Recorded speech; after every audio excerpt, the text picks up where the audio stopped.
Imaginons tout d'abord qu'il puisse exister dans notre monde des choses un peu étranges, tenant d'une science-fiction terrifiante comme des apparences humaines, des corps qui donnent l'impression d'être habités par des êtres humains mais qui ne le sont pas vraiment. C'est entre deux, entre dérangeant et fascinant, où leur créateur est un dieu de la création et de la destruction. Cette idée sert d'introduction à la série Westworld, diffusée sur la chaîne HBO depuis 2016, créée par Jonathan Nolan et Lisa Joy. La série s'inspire du film du même nom, bien qu'elle prenne une direction bien différente de l'histoire originale. À travers le prisme de la sérialité, le scénario de 1973 subit des changements qui nous invitent à l'analyser d'une manière un peu inattendue, en explorant les thèmes de scepticisme et du perfectionnisme. Dans le monde de Westworld, les visiteurs du parc d'attractions interagissent avec des humanoïdes qui suivent des schémas comportementaux appelés boucles, inscrits dans le récit de la conquête de l'Ouest. À la fin de chaque boucle, ou après une mort fictive, les humanoïdes sont réinitialisés, effaçant ainsi leurs souvenirs et leur permettant de se voir assigner de nouveaux rôles. Cette réinitialisation est cruciale dans un parc où toute préoccupation éthique semble être mise de côté, permettant aux visiteurs d'infliger toutes sortes de traitements aux hôtes sans se soucier de leur conscience ou de leur souffrance. L'objectif secret de la compagnie Delos, qui gère le parc, est de copier les données psychiques de leurs visiteurs pour améliorer les performances des androïdes et même d'atteindre l'immortalité en transférant la conscience individuelle dans le logiciel de ces derniers. Les variations introduites dans les boucles comportementales des androïdes visent à satisfaire les besoins de défoulement des visiteurs qui viennent essentiellement pour se découvrir eux-mêmes. Le perfectionnement des hôtes nécessite une forme de formation. Les androïdes répètent leur rôle hors ligne, jusqu'à qu'ils s'identifient inconsciemment à leur caractère. Cette répétition est évaluée par le personnel spécialisé, bien que leur jugement se base uniquement sur les apparences. C'est à ce stade que, 30 ans auparavant, Arnold, l'un des concepteurs du logiciel, remarque des signes apparemment conscients chez Dolores. Malgré ses doutes, et pour lui éviter des souffrances, il décide d'empêcher l'ouverture du parc en lui attribuant un alter ego, Wyatt. Cela conduit à des conséquences tragiques, mais cela n'arrête pas Robert, l'autre concepteur, dans la réalisation de son projet. Pendant des décennies, les visiteurs s'amusent dans le parc sans se douter que leurs données psychiques sont enregistrées par des dispositifs cachés. C'est une intrigue complexe qui ajoute une couche de mystère supplémentaire à cette série.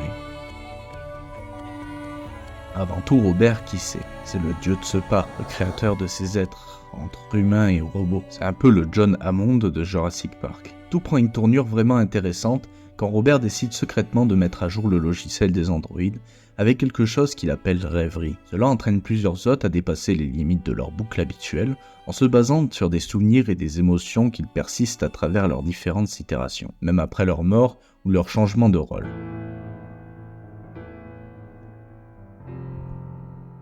À présent, les visiteurs et le personnel sont confrontés à des comportements à la fois naturels et déroutants, brouillant la frontière entre le monde humain et le monde des androïdes.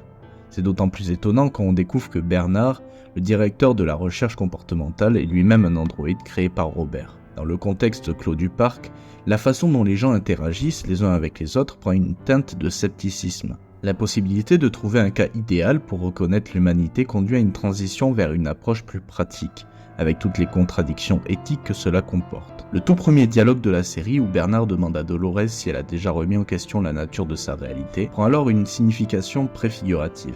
Les incohérences et les répétitions dans le monde des androïdes peuvent être interprétées comme une totalité éclatée, remettant en question ce que chacun croyait être la réalité.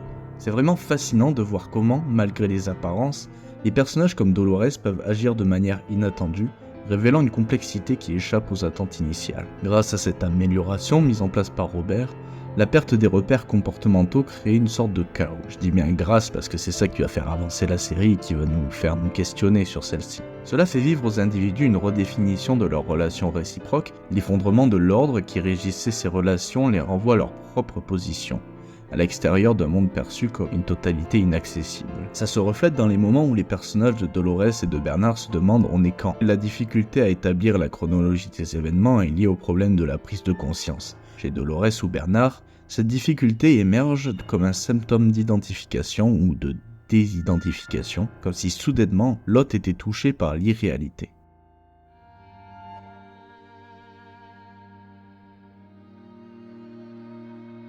L'incompréhension due à la transgression des boucles comportementales force les visiteurs à s'interroger sur les limites de ce qu'ils jugent sensé. Bernard souligne que, pour les humains, la folie est une partie infime des comportements existants et que la plupart des états de conscience sont fous.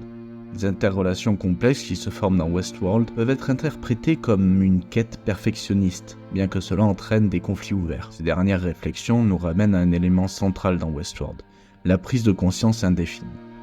À travers les épisodes, on observe une correspondance inattendue entre les conventions établies et les boucles comportementales.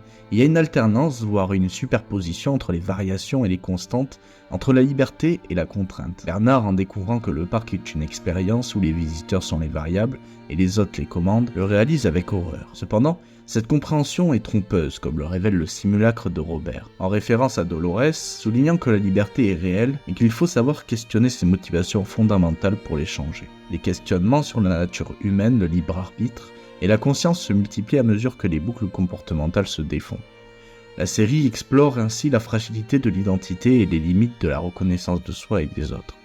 Dolores et Bernard, en quête de leur propre vérité, se débattent comme dans un labyrinthe intérieur complexe. La révolte des hôtes et les choix divergents de Dolores soulèvent des questions tragiques sur la nature humaine, la responsabilité individuelle et les conséquences imprévisibles de la reconnaissance. La série met en lumière la précarité de l'identité et les risques liés à sa perte. Les décisions de Dolores, bien qu'incomprises, voire condamnées par les autres personnages, reflètent un perfectionnisme tragique. La sortie du labyrinthe par son centre expose les intentions divergentes des personnages, entraînant des conflits et remettant en question la responsabilité individuelle. Le caractère narratif et autofictionnel de chaque identité la rend vulnérable à la désidentification.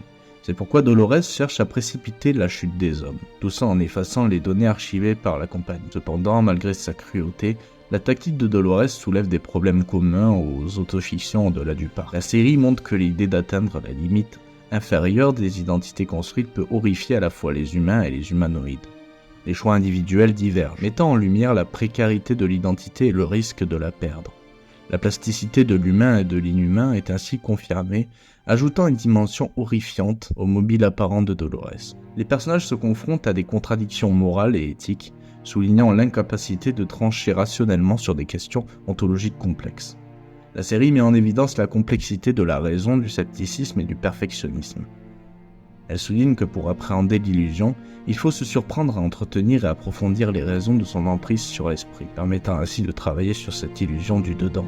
Une telle illusion, bien qu'induisant des méprises, peut également révéler quelque chose de vrai sur le monde et la conscience.